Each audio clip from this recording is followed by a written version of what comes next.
어려운 철학책을 한 글자 한 글자, 한 문장 한 문장 함께 읽으면서 설명해 드립니다. 안녕하세요. 철학책을 강독해 주는 남자 철강남입니다. 지난 시간 우리는 이성의 첫 번째 이념, 심리학적 이념인 순수 이성의 오류 추리에 대해서 알아보았는데요. 우리의 영혼을 분량, 성질, 관계, 양상으로 지금까지는 다 파악하고 영혼에 대해서 생각해왔던 모든 것들이 실은 잘못된 이성 추리였음을 밝혔습니다. 그래서 순수 이성의 오류 추리라고 이야기를 했죠. 오늘부터는 순수 이성의 이율 배반에 대해서 읽어볼 건데요. 데이링은 이것을 우주론적 이념이라고 이야기를 했어요. 우리에게 주어진 세계가 어떻게 구성되어 있고 펼쳐져 있는지 그것에 대해서 파악하는 이념이니까요.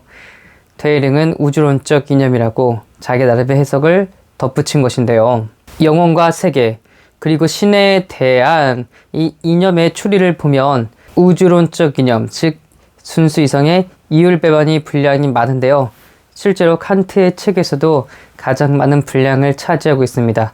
개인적으로는 이념 중에서 이 우주론적 이념을 가장 흥미롭고 재미있고 칸트의 철저한 논리를 파헤치는 과정으로 흥분하면서 읽었던 경험이 있는데요.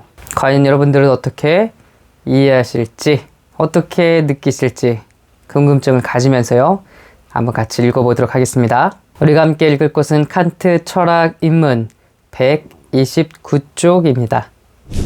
우주론적 이념, 따라서 세계 이념에 있어서의 관계는 더욱 어렵다. 이 이념은 이미 알고 있는 바와 같이 오성이 이성에 넘겨준 다만 조건부의 현상의 무한한 계열을 무조건적 통일로서 생각하려고 하는 이성의 충동에서 생긴다. 세계 이념은 그러므로 모든 현상의 무조건적 통일의 표상이다.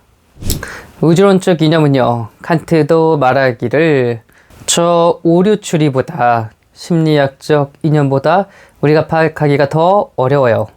하나의 주체에 대한 무조건적 통일을 찾아가려고 하는 것보다 세계는 모든 현상 일반의 전반에 대한 무조건적 통일을 찾으려고 하는 것이니 더 어려울 수밖에요. 그런데 우리의 이성은 이 세계 이념을 영혼 이념과 마찬가지로 오성의 규칙에 적용하고 그 이념을 범죄와 원칙의 도움을 얻어 분량, 성질, 관계, 양태의 관점에 따라 더욱 정밀하게 규정하려고 꾀한다. 자, 여기서는 커다란 내용이 없습니다. 앞에서 심리학적 이념, 즉 오류 추리를 영혼을 분량, 성질, 관계, 양태에 따라서 양상에 따라서 파악하려고 했던 것처럼 우리에게 주어진 세계라는 현상도 저 네 가지의 범주에 따라서 정리하겠다라고 이야기하고 있네요. 1. 분량, 즉 통일로서 표상된 현상 계열의 분량을 규정하기 위해 이성은 이 통일, 즉 세계는 공간 및 시간에 있어서 한계가 지어져 있는가 혹은 한계가 없는가를 묻는다. 2. 성질, 따라서 내부 성질을 인식하기 위해 이성은 영혼의 경우처럼 묻지 않으면 안 된다. 이를테면 세계는 내부적으로 단순한가?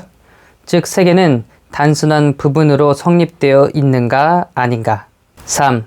이성이 이 현상의 통일을 관계의 바탕을 두고 규정하기를 원할 경우 이성은 이 계열에 있어서 모든 현상은 원인에 의해 규정되어 있는가 또는 원인을 갖지 않는 것, 따라서 무조건적인 것도 있는가? 바꾸어 말한다면 세계는 자연 필연적 사상 외에 자유로운 행동도 있는가? 라는 것을 물어야 한다. 4. 마지막으로 세계 이념의 연구는 양상의 관점에 바탕을 두고 모두 피제약적이며 따라서 우연적인 현상의 이 계열에 절대로 필연적인 존재자가 속하는가라는 물음으로 이끈다.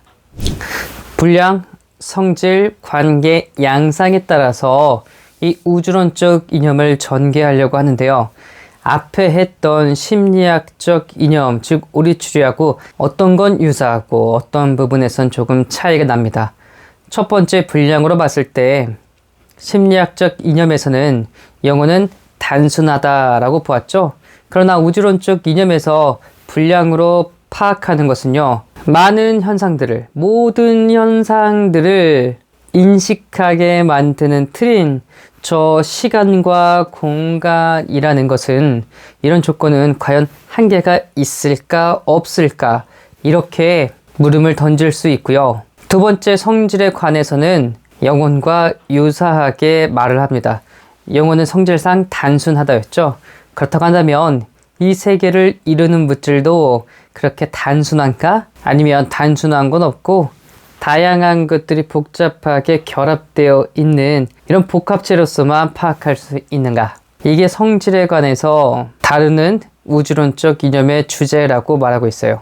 세 번째 관계에서는요, 심리학적 이념은 영혼은 실체다라고 하는 반면 우주론적 이념은 그와 다른 겁니다. 모든 현상들은, 자연의 법칙들은 인과적인가, 아니면 이 인과의 법칙을 벗어난 자유로운 어떤 행동이나 개념이 존재할 수 있을까, 이런 질문으로 우리를 이끈다고 하네요.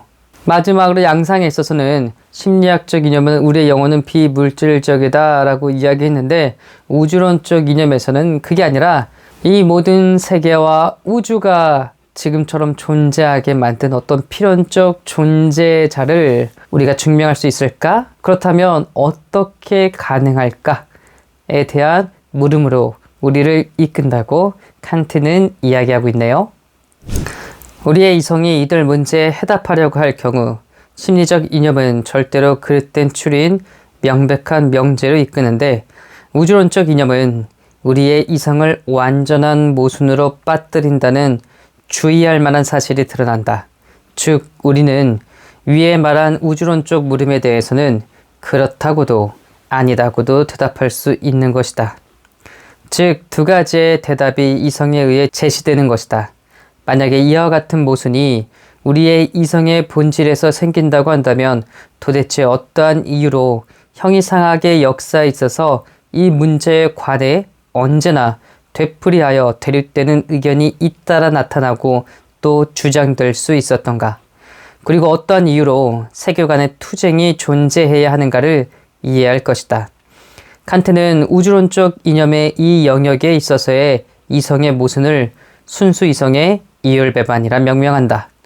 또한 긍정적 명제를 정립이라 하고 부정적 명제를 반정립이라 명명한다. 우리는 우주론적 이념의 표를 다음에 제시한다. 칸트가 보기에 심리학적 이념과 우주론적 이념의 큰 차이가 여기에 있다고 말을 하고 있어요. 우리 인간의 영혼에 대해서, 인간의 어떤 근원적인 의식이나 정신에 관해서 이야기할 때는 지금까지 그것에 대해서 추측하고 추론한 것은 모두 다 오류였다, 이렇게 말할 수가 있는데, 이 우주론적 이념에서는 그와 같이 결론을 내릴 수가 없대요. 우리는 이율배반에 빠지고 만다고 말을 합니다. 자, 이율배반이란 뭘까요? 아주 쉽게 말해서 모순이라고 할 수 있겠는데요. 그 중에서도 어떤 모순일까요? 네, 그렇다 혹은 아니다 라고 답할 수 없는 그런 모순을 가리킵니다. 예를 들어 A와 B의 이 관계를 살펴볼게요. 이율배반은 가언적인 거기 때문에 어떤 조건 하에서 그 다음 것이 성립하느냐, 성립하지 않느냐라는 걸로 결론을 내릴 수 있어요. 예를 들어 봄이 오면 꽃이 필 것이다, 이런 식이겠죠. 봄이라는 조건에 비추어서 꽃이 필 수 있는 가능성에 대해서 우리가 얼마든지 추측할 수 있다는 얘기죠. 이 조건이 봄이 아니라 겨울이라고 한다면 이 결과 꽃이 핀다는 것은 가능하지가 않겠죠. 즉, 한쪽의 조건과 여건에 따라서 이쪽에 나오는 결론은 전혀 다른 것으로 도출할 수 있습니다. A라면 B로 결론이 나야 되고요. C라면 D로 결론이 나와야 돼요. 그런데 이게 A라고 하더라도 과연 B로, D로 결론이 날지 확실하게 이야기를 할 수 없고 장담할 수 없는 이런 모순적 관계를 칸트는 이율배반이라고 말합니다. 실은 우리에게 주어진 세계와 우주에 대해서 생각하고 탐구하고 연구할수록 우리는 이런 이율배반에 빠질 수 없다는 것이 바로 칸트의 생각이에요. 자, 과연 지금까지 우주론적 이념들은 어떤 이율배반에 빠졌을까요? 우선 칸트는 긍정적인 명제는 정립이라고 하고요. 부정적인 명제는 반정립이라고 해서요. 저 정립과 반정립의 입장에 따라서 전혀 다른 결론이 나오고요. 물론 그렇다고 하더라도 어떤 게 맞을지 어떤 게 옳다고 할지 우리 인간은 다 파악할 수가 없겠죠. 우선 131쪽의 우주론적 이념에 대한 4가지 입장을 살펴보고요. 이 자세한 내용은 다음 시간 여러분들하고 계속 읽도록 하겠습니다. 우주론적 이념, 정립, 그렇다. 반정립, 그렇지 않다. 1. 세계는 공간적으로도 시간적으로도 한계를 갖는가? 2. 세계는 단순한 부분으로 성립되어 있는가? 3. 세계는 자연 필연성 이외에도 자유도 있는가? 4. 세계에는 세계의 부분으로서든 아니면 세계의 원인으로서 절대로 필연적인 존재자가 실제하는가?